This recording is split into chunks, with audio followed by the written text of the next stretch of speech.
The time to go electric is here. No longer are electrics the future, but rather the present. There are a plethora of options available in the market, and thanks to FAME 2 and state-wise subsidies, buying one has become rather affordable.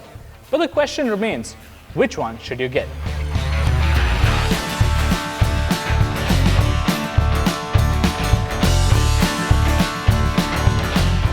For this video, we'll be taking a look at the high-quality premium electric scooter space.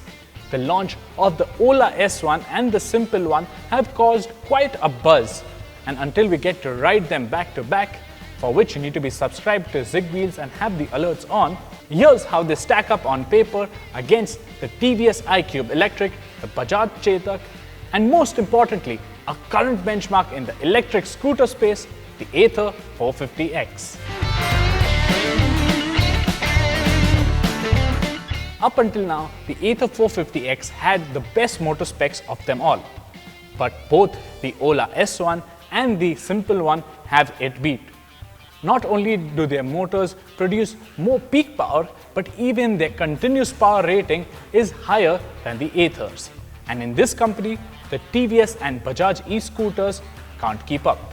Thanks to the extra performance and the larger batteries, which we shall come to shortly, the S1 Pro and the One have significantly quicker acceleration timings than our tested figures for the Ather 450X and the TVS iQube. And when it comes to bragging rights, it is the S1 Pro which takes the cake with its higher top speed. Is it finally time for Ather to get rid of that 80 km/h top speed limiter for the 450X? Not only have these two new e-scooters elevated the game in terms of performance, but also with their range capabilities. Ola came out first with the S1 Pro and announced a range figure of 181 km, which he thought was impressive as is. But Simple said, hold my copy, and then announced a range figure of 236 km for the One. Now you got to remember that these are according to the Indian drive cycle. And in our tests with the Ather and the iQube, we found the real world figure to be a bit lower.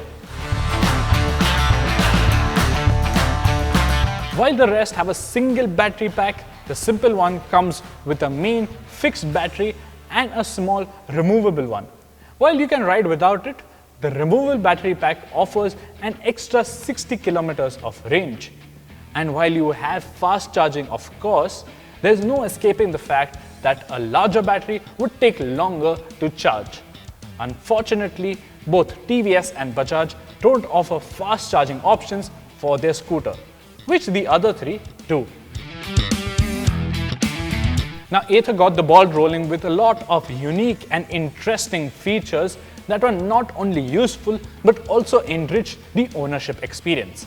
In that sense, TVS took a rather conservative approach. Yes, it does get a full color TFT screen and it does show a decent amount of data, but it is not a touch screen, and even the connectivity features aren't that impressive. Simple has delivered an experience that is on par with the Ather. You get a 7-inch touchscreen which has provisions for a 4G LTE SIM and Bluetooth connectivity module. This unlocks OTA updates, geofencing, navigation, call alerts, music controls, and even stores documents like your license and vehicle registration.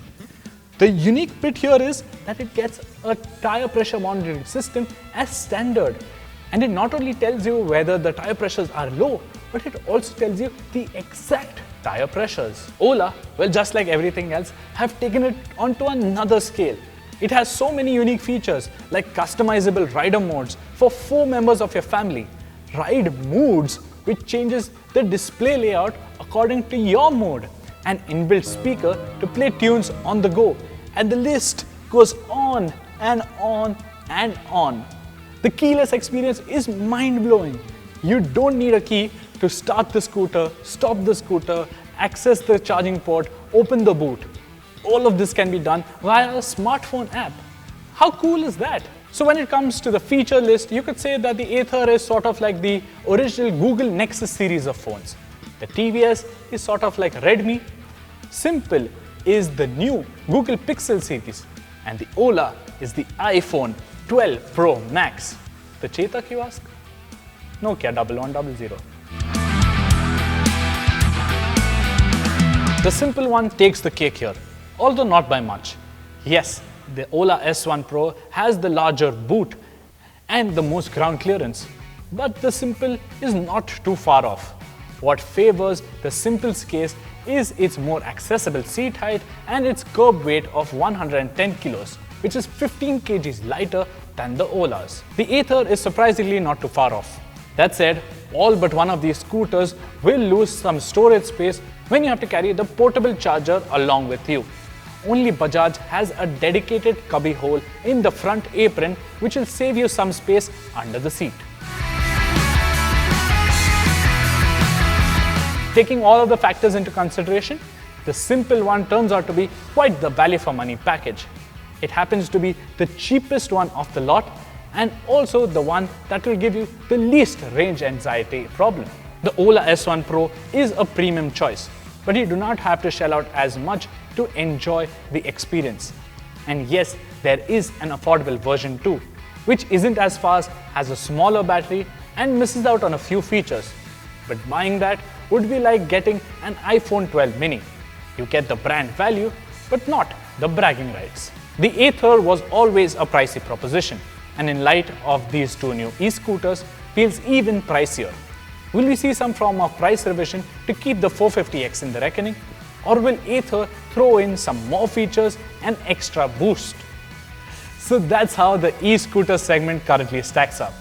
With the Hero Gogoro product, the Suzuki e-Bergman Street and even a Honda electric scooter on the way, this space is bound to boom. And we are going to enjoy every single minute of it.